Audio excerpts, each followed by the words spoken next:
Baik, yang pertama di sini kelas nomor kelompok dan nomor urut ini menggunakan fungsi apa kemarin? Left, mid, right, betul fungsi string ya. Diambil dari mana? Kode ya. Contoh deh kelas dulu. Bu Betty mau ambil kelas. Kelasnya ada di mana dia? Ah, tengah, kanan atau kiri? 9C di kanan ya. Berarti sama dengan right, buka kurung. Dari kode ini di sel berapa? Di sel C5, koma atau titik koma nanti sesuai dengan laptop kalian. Berapa karakter? Oke, gampang ya. Langsung. Terus kalau kelompok, kelompok adanya di mana?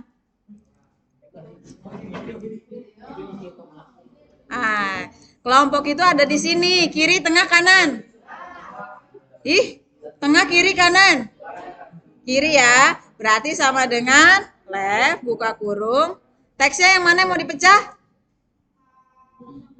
Iya, ini di sel berapa?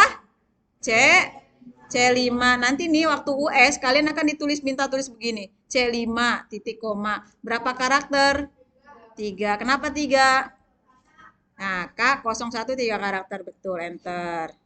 Nomor urut sekarang yang di tengah nih. Pakainya mid, buka kurung. Teksnya C berapa? C5. Sama kan teksnya di sini? Nah, sebelum kita ambil berapa jumlah karakter, starting point-nya berapa? 4 atau 5? Kenapa 5? Iya, titiknya dihitung betul. 5, titik koma. Berapa karakter yang diambil? 3 atau 2? Oke, betul. Gampang ya. Nah, sekarang yang keterangan nih. Ini Bu Betty hidden dulu ya, biar kalian melihatnya lebih gampang. Nih, keterangannya Bu Betty mau mengetahui nilai upraknya ini lulus atau tidak dengan syarat KKM-nya adalah 85. Kalau secara manual kita bisa mengetahuinya mudah, tapi kalau banyak muridnya sangat susah. Gini caranya.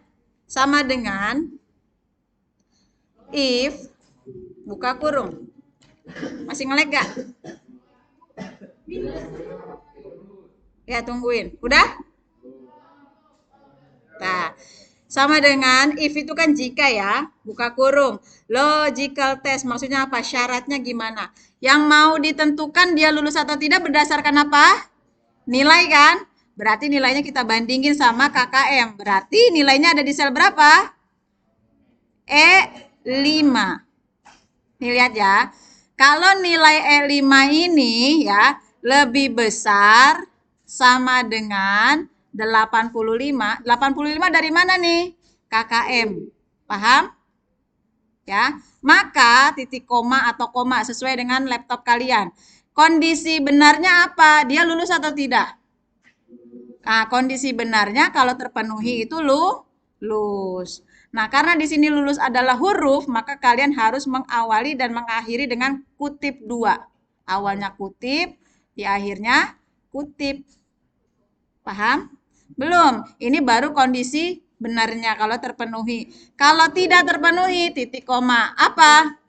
Gagal. Gagal. Titik 2. Tutup kurung. Enter. Bisa? Bisa dipahami? Ulang lagi ya. Jadi nih Bu Betty buka rumusnya nih. E5 ini adalah nilainya dia. Ya. Kita bandingkan dengan KKM. Berarti kalau nilai E5 lebih besar sama dengan 85, maka kondisi benarnya dia adalah lulus. Paham? Kalau itu tidak terpenuhi, kondisi salahnya adalah gagal. Bisa? Oke, sekarang yang kedua gimana? Si Pak Jihun sama dengan if buka kurung. Nilainya dia di sel berapa? C6. Nah, nilainya bandingin dulu sama KKM-nya. Lebih besar kalau C6 lebih besar sama dengan 80. Oh, salah ya. Oh, terima kasih nih, bagus. Ntar nilainya 100 nih ulangan. Ntar dulu, ini baru yang kedua Bu Betty minta kalian isi dulu. Kalau udah paham baru dikerjain. E6 lebih besar sama dengan 85. Koma atau titik koma, maka dia lulus. Nah, tulisan lulus atau gagal ini bisa kalian ganti ya, mau pakai bahasa Inggris, bahasa Indonesia boleh. Jadi wordingnya bebas ya. Terus titik koma, kondisi salahnya kalau tidak terpenuhi, nah gagal. Tutup kurung, enter. Nah, ini ya, Bu Betty kasih info. Kalau misalkan tidak gunakan kutip 2, tidak gunakan kutip 2, tidak gunakan kutip 2 nih. Nah, nanti dia hasilnya error seperti ini. Jadi kalau hasilnya error, kalian lihat ada kutip 2-nya atau tidak. Paham ya? Nah, ini bisa ditarik. Kalau sudah, kalian tinggal tarik pojok kiri, pojok kanan bagian bawah. Autofill. Oke, bisa? Nah, sekarang Bu Betty mau tahu jumlah lulus. Di bawahnya jumlah gagal. Kalau ini kan hanya 7 murid ya, gampang kalian menghitungnya secara manual. Kalau misalkan banyak muridnya gimana caranya? Pakai rumus. Nih lihat ya, sama dengan rumusnya adalah count untuk menghitung jumlah data. Kalau ada spesifik mau cari yang lulus, berarti tambahkan if. Kriterianya apa? Count if, buka kurung, ambil range-nya dari atas ini kan, sel berapa sampai sel berapa? Kolom I5, I5. Sampai simbolnya apa? Titik 2, betul. Sampai I berapa? I11. Ya, titik koma. Kriteria nih. Kalian mau cari jumlah apa? Lulus ya. Berarti kalian tuliskan kriterianya. Saya mau cari jumlah yang lulus. Kutip 2 lagi, tutup kurung, enter. Bisa? Paham? Sekarang yang gagal coba. Sama dengan count if, terus buka kurung. Mana yang mau diambil, dicari? I5. Ya, sabar. I5 sampai I11. Terus titik koma. Kriterianya apa? Oke, gagal. Tutup kurung, enter.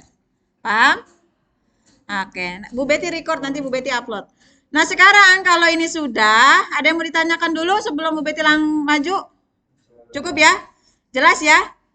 Jadi fungsi logika if ini bisa digunakan untuk menentukan lulus atau tidak lulusnya peserta ujian. Nah, sekarang di sini ada first name, middle name, dan last name. Kalian isi dengan menggunakan fungsi string yang seperti minggu lalu. Oke ya? Paham ya? Kalau minggu lalu kan hanya first name dan last name saja. Sekarang ada middle-nya. Kalian harus ada yang middle. Jadi nanti bikin namanya 3 kata. Ya. Terus kalau misalkan mau cepat, boleh menggunakan tabel minggu lalu, namanya dijadiin 3 kata. Paham? Oke, ada pertanyaan?